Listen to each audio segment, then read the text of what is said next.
Hay buenas noticias en lo que tiene que ver con posibilidades grandes de vacunas y de medicamentos para usar en contra del coronavirus. Esas son noticias alentadoras. Ahora, en estos terrenos uno no puede confiar en la capacidad del presidente Duque. Ha demostrado que no la tiene, ha demostrado que no tiene capacidad de independencia frente a esos grandes poderes, o sea que corremos el riesgo de terminar en la peor de las situaciones. Esto lo planteo con toda franqueza para llamar a todos los científicos colombianos, a los que saben de esto, al talento humano en salud, empezando por los médicos, pero todos, a los demócratas, a que nos pongamos las pilas y en actitud de vigilancia y de exigencia al gobierno nacional de que esto se atienda con el mayor rigor y con la mayor seriedad en defensa del interés de los colombianos.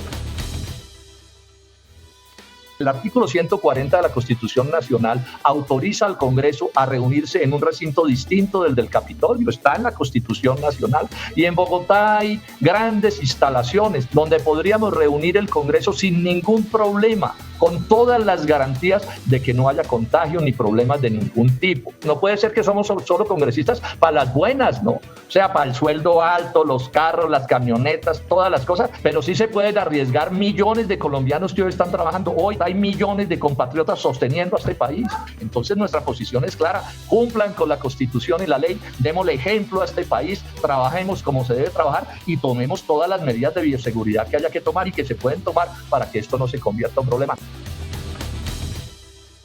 Privatizar este servicio clave para un país en plena etapa del coronavirus, de la pandemia. Es que ustedes ignoran, señora directora, que puede haber pandemias en el reino animal o que las hay. Ignoran que en los vegetales también puede haber. Y cuando el mundo entero reclama que los países necesitan estados vigorosos actuando ante crisis tan graves como la pandemia, los genios de Colombia, dogmáticos a reventar, entonces se les ocurre acabar de privatizar el ICA, para convertirlo en un negocio. A mí me parece el colmo que esto lo haya permitido o auspiciado el gobierno nacional desde el plan de desarrollo. Denuncio al presidente Duque por haber actuado de esta manera y al ministro Carrasquilla. Esto es inaceptable. Se ha montado de manera muy injusta, a mi juicio, pero muy injusta contra Claudia López, porque esta es una decisión en lo fundamental del alcalde Peñalosa. Esto no, lo que tiene que ver Claudia López con este asunto es una cosa de un par de semanas al final del proceso. Si lo que hubiera hecho Peñalosa fuera remodelar la torre, pues bueno, no se había tumbado y seguramente eso había sido mejor que tumbarla. Pero ojo, para poderla volver un hospital que sea útil, que funcione como va a funcionar allí hacia adelante un hospital, no se va a llamar el San Juan de Dios, el Santa Clara. No he podido entender bien por qué Peñalosa le cambió el nombre, pero ahí va a aparecer tumbada la torre central, un centro de 9 pisos, un hospital de alto nivel. Si no se hubiera tumbado la torre, tampoco se hubiera podido hacer nada en medicina en esos primeros pisos de la torre central, porque la remodelación, o sea, su reforzamiento estructural, hubiera exigido que esos consultorios dejaran de operar. Uno no puede tener consultorios, pues cuando a la torre, todo lo que hay encima y los propios consultorios, está siendo cambiada toda su estructura, sus juegos de vigas y de columnas. O sea, que eso realmente no es una desproporción plantear que ahí se pueden poner UCIs. Ojalá se pudieran, pero es que no se puede. Es lo que opinan los que saben de estas cosas. En todos los países del mundo, no es solo en Colombia, hay una cosa que se llaman los subsidios a la nómina, que son unos subsidios que apuntan a pagar en todo o en parte los sueldos de los trabajadores de las empresas, en especial de las pequeñas y las medianas, ¿sí? Como una manera de mantenerles su ingreso y como una manera de mantener la actividad económica y como una manera de buscar que las empresas no se quiebren. O sea, este es otro frente muy importante.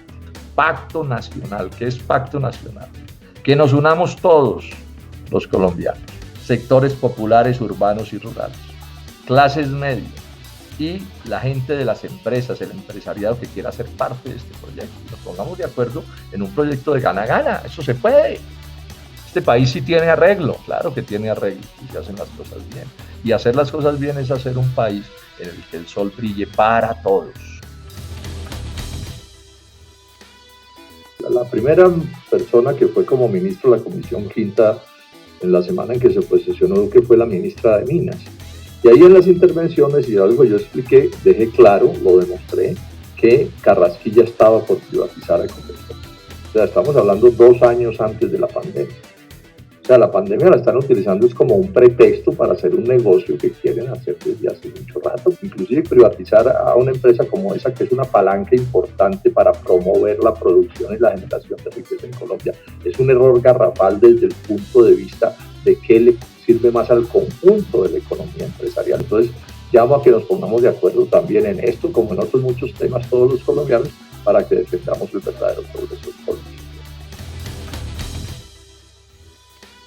Pero como todo lo errado puede empeorarse, ya Duque y Carrasquilla y sus protegidos advirtieron que seguirán con lo mismo que hacían antes de abril, como si para esa fecha Colombia no fuera un desastre económico y social, sino el más exitoso de los países. Su gran astucia consiste en insistir en la misma receta que, según se ha probado, no le sirve a Colombia, pero a la que, eso sí, sin temor al ridículo, la llaman Plan Marshall y agregan que se inspiran en Keynes, otro cañazo, porque ocultan que emplear el mayor gasto público, el llamado keynesianismo, como estartazo, como empujón para enfrentar la crisis, exige 2 condiciones para que produzca el efecto positivo que se supone debe producir: que el empleo y el ingreso que se aumenten no se conviertan en más bienes extranjeros importados, como sucede con lo que nos imponen los TLCs, y que el estartazo al carro de la economía sea un vehículo con verdaderas posibilidades de avanzar, es decir, diferentes a las de antes de la pandemia, para que pueda moverse de verdad. Otra prueba de que Colombia necesita un gran pacto nacional que gobierne con ideas diferentes a las del duquismo.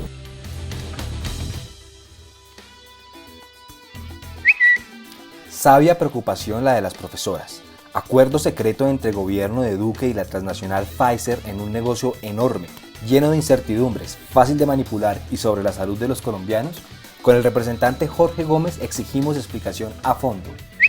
En abril de 2016, Mincultura le dio piso legal a Peñalosa para tumbar la torre central del San Juan, objetivo que este confirmó en otras decisiones públicas, y Gustavo Petro no hizo ningún reclamo importante en su contra, solo subió el tono cuando Claudia López actuó este año. Cuando hay millones de colombianos trabajando en medio del COVID-19, es el colmo que el duquismo en el Congreso decida que los llamados padres de la patria no podemos cumplir la ley e ir a trabajar de cuerpo presente, tomando todas las medidas de bioseguridad necesarias. Confirmado, próximo martes 4 de agosto a las 10 a.m. en la Comisión Quinta del Senado, debate sobre la situación de Ecopetrol y la corrupción y las importaciones de etanol en la crisis de Bioenergy, que debe ser salvada. Por Televisión Congreso y mis redes, cordial invitación. Fuerte reclamo de los confeccionistas colombianos al ministro de Comercio José Manuel Restrepo por sus numerosos incumplimientos a la Cámara Colombiana de Confección y por su favorecimiento a los intereses extranjeros en contra de los nacionales.